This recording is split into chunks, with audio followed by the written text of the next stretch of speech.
masters say, go turn inwards, turn your indriyas inwards, travel inwards, seek yourself within. Some practical suggestions how one goes about this. So, I don't know what somebody else is saying, because as I told you, my main sadhana has been to remain uneducated and uninfluenced by anything around me. Is it true that who you are today as a physical entity happened to you from outside? Is it true?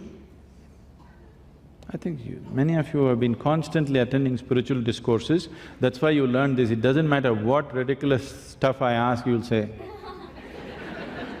Training, spiritual discourse training, whatever they say. Is it true that you created your body from outside? Is it true? They're saying yes, what is the problem? Did you create this body from inside or outside? From inside.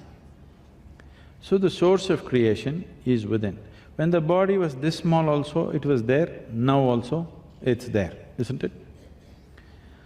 So why is it that you're not in touch with it? It is very simple, as we went through this already, your sense organs are outward bound, that's the reason. You need to understand this. Suppose as a child, you were lost in the jungle, no contact with any other human being, and something edible came in front of you, would you take it and stuff it into your ears? Tell me yes or no? No. You would know where to put it. No training. Your mother did not tell you how to eat, but still would you know where to put it? Yes. So all the things that concern your survival process, nobody need to teach you. Anyway, it is built into the system. Anything beyond survival, if you have to know, then you need striving. Do you remember when you're 4 or 5 years of age, just to write A, B, C, how complicated it was? The damn A, you had to write it 100 times to get it right, isn't it so? Do you remember? Just A, 3 lines, how complex it looked to you at that time. Today if I ask you to write without thinking, without even a thought on your mind, you can just write. Why? Because of the striving that you put in there, isn't it? If that striving was not there, even today your condition would be same, isn't it so?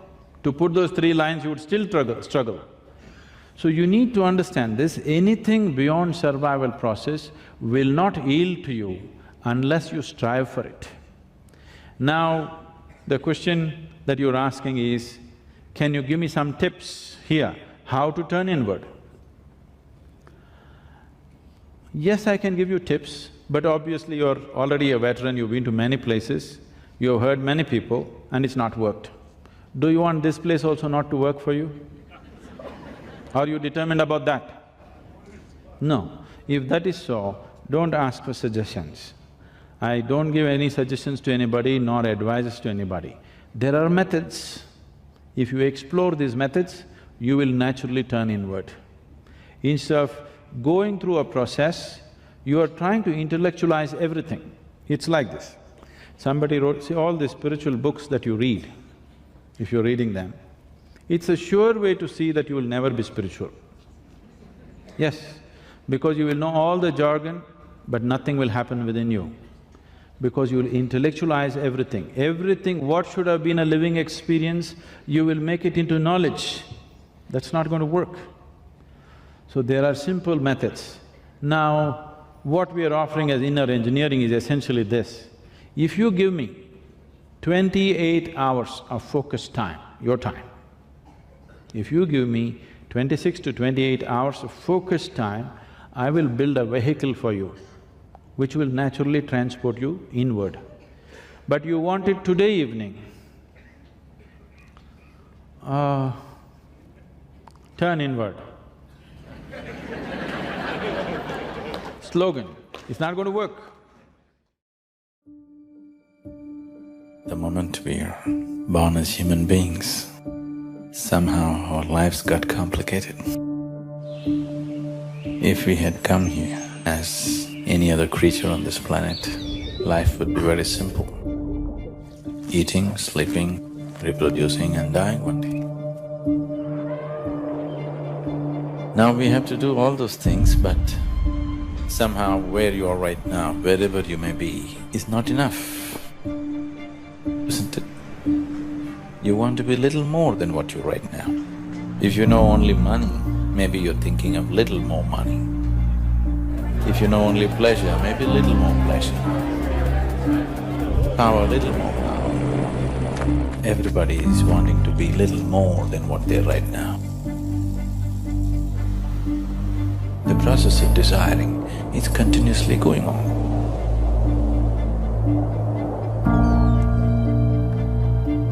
Whether you're going to work, or you're going to the bar, or you're going to the temple, or you're getting married, or you're having children, you're studying in a university, all this effort of life, everything was in pursuit of happiness, is it so? In the last 100 years, with the use of science and technology, we have changed the very face of this planet. Today, we have the kind of comforts and conveniences that no other generation could ever even imagine. We are definitely the most comfortable generation ever on this planet, is it so? But are we also the most joyful generation? So it's not worked. Every creature, from plant to animal to everything, including human beings, have paid an enormous price to create these comforts and conveniences, and we are not even happy. What is the point? We have engineered the world today in many ways so that it functions better for us, isn't it?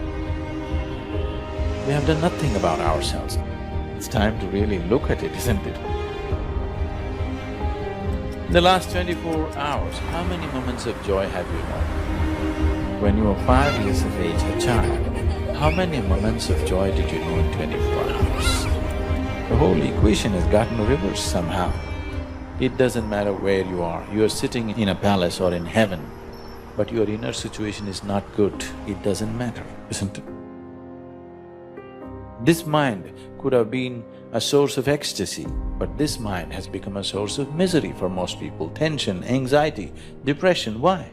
You just don't know how to handle it, isn't it?